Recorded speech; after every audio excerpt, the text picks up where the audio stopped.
Hello and welcome to part 22 of my Hogwarts MOC series. As you might have guessed from the title, today we're going to be taking a look at a very particular bathroom. In fact, we're looking at the second half of that bathroom. The first half of it, with the sinks and the entranceway, was covered in my Central Tower video, link in the corner, and today we're going to be looking at the rest of it. Now, I've had a bit of a difficult time deciding on what to actually call this part of Hogwarts. In real life, this was based on part of Durham Cathedral. Now, in Durham Cathedral, it is part of the transept, or rather one of the transepts of the cathedral. So it's the bit that runs at right angles to the main body of the church. And that was copied almost exactly to the miniature that was created and used throughout the first 6 films. I'm not entirely sure what is supposed to be inside that in the actual Hogwarts. They may well not have planned it, as things don't always match up between the exterior and the interior of the castle. Nevertheless, I've decided to go ahead and build it. I designed this at the same time as the Central Tower, and the two are designed to go together, and I will show that off at the end of the video. So, without further ado, let's take a look. And here it is. It's not quite all in shot. I will just tilt up a tiny bit. All you're missing was the spike on the top of the roof there. I suppose it's is it a lightning conductor? Not really sure. Just a minifigure ski pole. But anyway, here it is. So I once again used the miniature as the basis for this model, and I tried to copy it as best as I could. This part of the castle is an interesting shape. It's actually slightly lopsided. In the actual model, this window just here doesn't sit directly under the centre of the roof, but when it came to designing the Lego model, the amount of difference that it would have been moved to a side would probably not have been an entire brick. So I just decided to keep things simple, make it directly in the middle, and I think the overall effect is really nice. I had a few different design iterations regarding the windows on this end. The actual window is a sort of Gothic style, that's with a point at the top, and of course Lego do make pointed arches. I've used the 2 arch bricks just here, but they're designed for a window that is 4 bricks wide, 4 studs wide I should say, and this one is 6, so I've just used a 1x2 plate in the middle there. I think the overall effect is actually really nice, and the equivalent 1x8 arch piece would create a completely rounded shape, which wasn't what I was looking for at all. With this section of the castle, I've had to take a few liberties in terms of the size and floor, or floor plan I should say. In the real castle, down here, you will be able to see these 2 arches. These are much bigger on the real castle. Obviously, mine is not done at 100% minifigure scale. In that castle, you've got a floor here, another floor here, before you get another floor above. In my castle, as you might have guessed, give you a sneak peek of the interior, there are only 2 floors inside, with the bathroom on the ground floor, and I have yet to put an interior up there. So I've just had to really minimize everything. Again, I'm gonna, beating a dead horse here, but selective compression, that's my main mantra, and that's what I like to do in order to create my designs. Just a slightly different angle there so you can see the roof.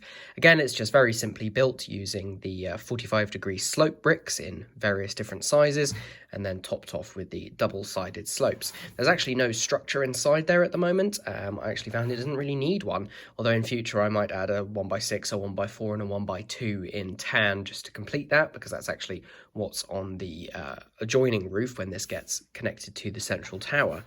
An interesting feature of this part of the castle is this tower here, which, if you look from the bottom, is 4x4, but 4 studs worth of that. The total area is actually part of the rest of the building. So that's just one of those L-shaped plates, which is 4x4 with a 2x2 cutout. It's kind of up for debate what this really is. I think it's some sort of chimney, possibly, or something. It actually doesn't have this spire on the top. Trying to take it apart without damaging everything. So the real Durham Cathedral looks like that, and indeed the early model of Hogwarts looks like that as well. But then for later films, they added a spire, which I've just done with those 2 half cone pieces, and then the smaller ones on the top, which you can see. Well, you can't see. you can see just there. There's no usable space inside that or anything, but it's a nice feature which I was happy to get in at that scale. Then there are smaller pillars or towers or columns off to this side, which I've just topped off with 2x2 tiles in dark tan. It's a similar story with these arches up here as the ones down below. Incidentally, there's just a layer of bricks behind each one so that you can't see through and you just get a standard tan backing to them. I debated about putting some more detail up in here, but looking at the model, there is actually basically no detail there. It's just bricks, so I am happy to do the equivalent in Lego. This roof down here, this lower section of roof, is built the same as the one up here, and again this will join onto the one in the central tower, which I will show at the end of the video. Probably better to have a look inside now, for which I'm going to remove the first floor just so we can get a little bit more light in. So surprisingly, that came off pretty much in one piece. It's just off to the side there. And now you get a better look at what's underneath. So this is the second half of the bathroom. The way that it fits together is that the sinks are along here and the doorway to get in is just here. So actually when it's all together, you can't really see the inside. But for me, that's enough that you can put the two sections, one here, one there, which I will show, and you get the entire bathroom.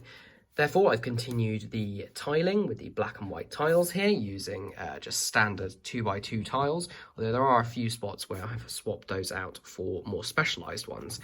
The bathroom stalls all look quite fancy. I happen to have quite a lot of dark green tiles already, so I actually didn't need to get any more to be able to create those toilet stall doors. I'll pop one off so I can show you how they're made. Oh, there we go. So this is quite simple.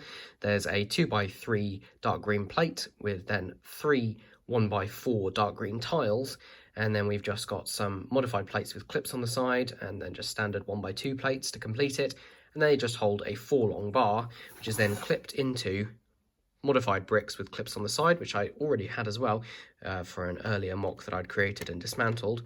And once that's clipped in, the door is nice and movable and stays open and can be positioned. The only thing is that it can pop off like that. So you just got to be a little bit careful, but they're more for posing than for opening and closing frequently. Now it's open, you can see inside and you can see the toilet that I've created. I didn't come up with this part usage, which uses one of those sort of life rings in reddish brown to act as a wooden toilet seat. Just got a 1x1 round tile in translight blue. I'm not quite sure what the colour is there, just representing water, one in each one. And then at the back there is a bar with a jumper plate on the top and then a brick, and that's representing a cistern, old style kind of toilets that used gravity. They were kind of gravity fed as they are up high.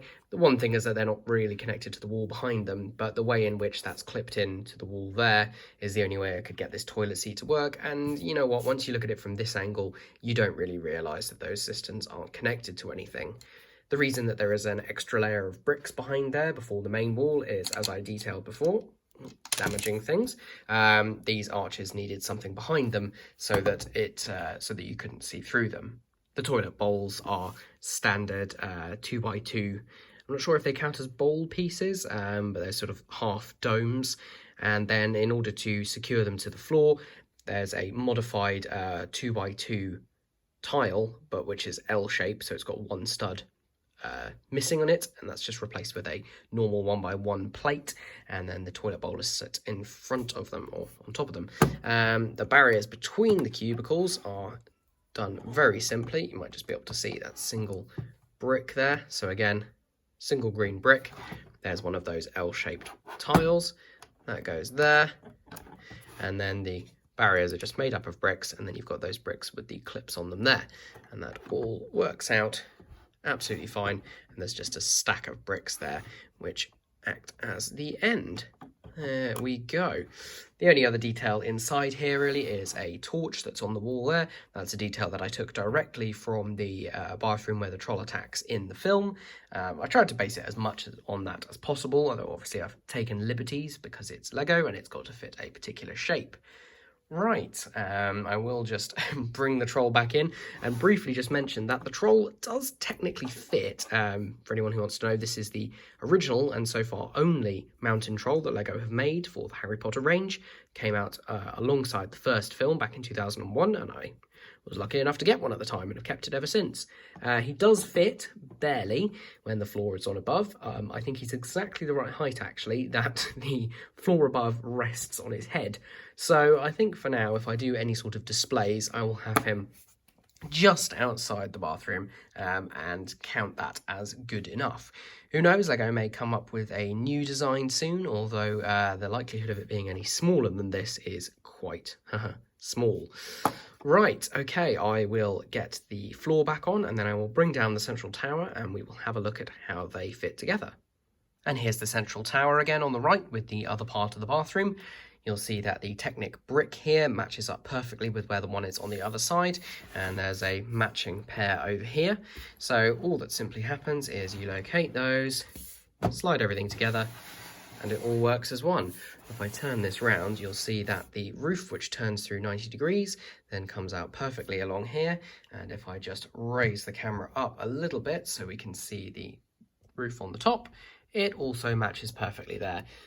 There we go. So that is how the central tower looks with the bathroom section in front. Obviously, it's just keyed in. It isn't fixed or anything like that. I think the overall effect is really, really nice. Incidentally, I may have mentioned previously, but my plans for the first floor in here are to do the Charms classroom from Philosopher's Stone. So we'll have the sloping or tiered benches on here, and Professor Flitwick at the back there.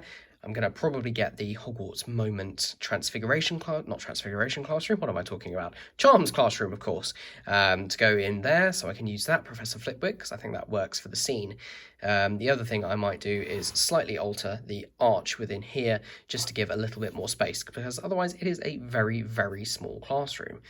Okay, the final thing to do will be to put this all back into the Hogwarts display, so we can see how Hogwarts looks at the moment. And there it is, looking right at home alongside the viaduct entrance building and the central tower. I'm really happy with how this has all worked. Like I said, I did design the central tower at the same time, so I knew that these things would fit together. There is the continuation of the roof coming out, turning through 90 degrees and ending up down here. Also the roof up there, which then continues out towards us.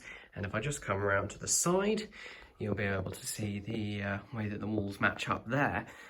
So the plan for the future is that the lower roof will slope down here, and then the wall will continue along here in the long gallery. Obviously, I don't really have anywhere to put it right now. I do need to get some more shelves or move Hogwarts down a little bit so that I can continue that. But for the moment, I think it looks really, really good. Just take a step back and just see Hogwarts as a whole. In fact, you can now get some really nice angles from back here. Just looking out, so just to excuse the new 2021 sets, which are just sitting there temporarily.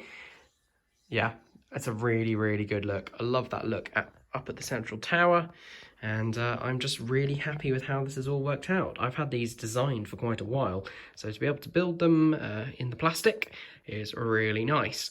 I can't wait to get on with the next sections, but I think once I've done the reviews on the 2021 sets I can get my hands on, I'm going to work on integrating parts of them into the castle, so look forward to that.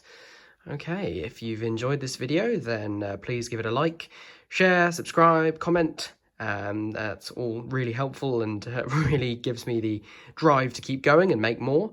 And yes, please let me know if there's anything you'd like to see in more detail in the future. Okay, have a good one, and I'll see you next time. Bye.